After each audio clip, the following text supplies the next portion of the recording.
So you want a bigger and stronger neck? You've been seeing a bunch of fighters doing neck bridges. Even Mike Tyson did those. That exercise looks so tough and you get guaranteed results. You want to give it a go? Nah, I wouldn't do that. Oh snap, you slip your discs and get nerve damage. Or maybe you even need to get your neck fused. Don't be naive. Many who have done this exercise for years have stated that they've experienced problems later on in their training or life as a result. Did you ever have neck problems? Like, you need surgery or anything? Yeah, I had surgery in my neck. You know that? Know why? You remember when I used to do those rolls on my head? Yes. The football roll? They destroyed bridges. me. They destroy your neck. There are plenty of other safe ways to train your neck. So train your neck the right way. This is just a quick video. Basically, I want to talk about what neck exercises you can do. I've already made a video about my neck training routine, but I just wanted to make it real simple for you guys when it comes to your own training. For those of you who haven't even seen that video, but also for those of you searching about neck bridges, right? So this video pops up for you guys. If you want to train your neck, don't do neck bridges, right?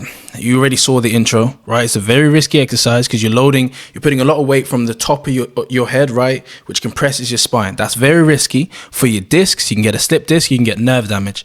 And people who swear by it likely haven't been doing it for long enough to see issues. Before I even started my neck training seriously for boxing, that's all I was looking into. It's like the neck bridges.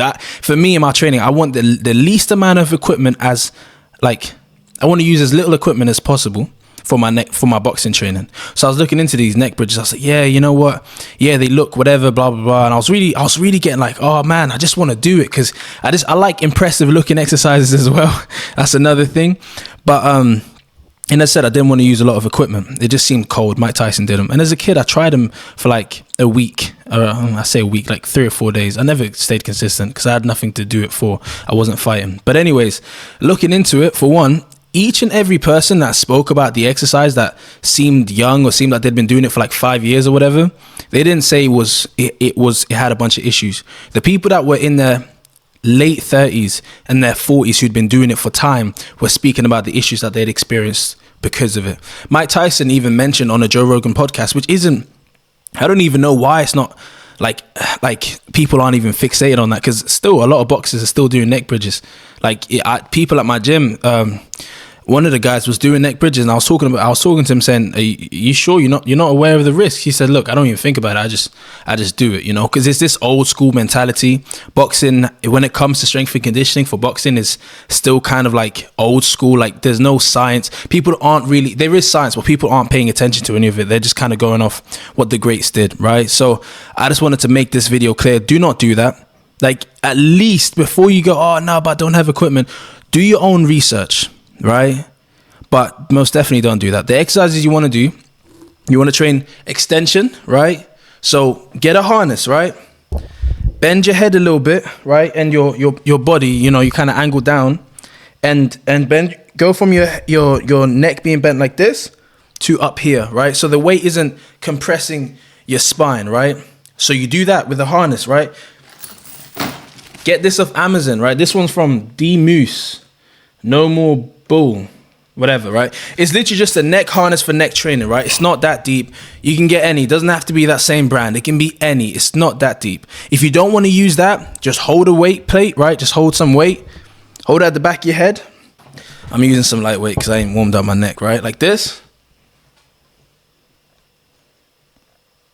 And you can train your neck like that. It's not that deep. It's not rocket science. But ideally, use a neck harness and train it properly, right? Alongside that, you can train neck flexion. So that's the number one most important, right? Because that will train, that'll help you be secure when it comes to wrestling and things like that. But also when it comes to getting hit, especially to the side of the head, training that movement is number one. To a degree. Personally, it's not my preferred number one, but technically, if you actually look at the musculature, it is number one. Then you want to train neck flexion, forward flexion. So that's when you're laying down, preferably on a raised surface. I do it on the floor, but preferably on a raised surface. You put a weight on your forehead and you basically perform neck sit-ups, right? That's number two or number one, probably tied number one, most important. Then thirdly, you want to do sideways sit-ups, right? Lateral flexion, right? Where you put the weight on the top corner of your head and you basically do a sideways crunch or a sideways sit-up for your neck.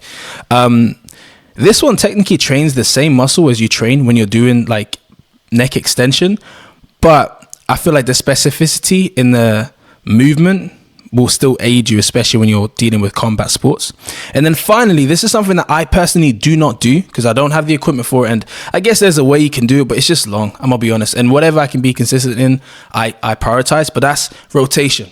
All right. So if you want to train rotation, I guess you could try. For me, it was just hassle, but you could technically, like what I did do this at some point. I had like it was such a make-do exercise where I put like a dumbbell on the side of my face and I laid on the edge of my bed and I would just rotate like this, you know, like that. So you could do that, right? Just rotating, doing one side and doing the other side. Training for 3 sets, right? 10 plus reps. Start off light and then gradually progress. You can build your strength. You can build the same neck you can build using restless bridges with 0% of the risks that you get from the restless bridges.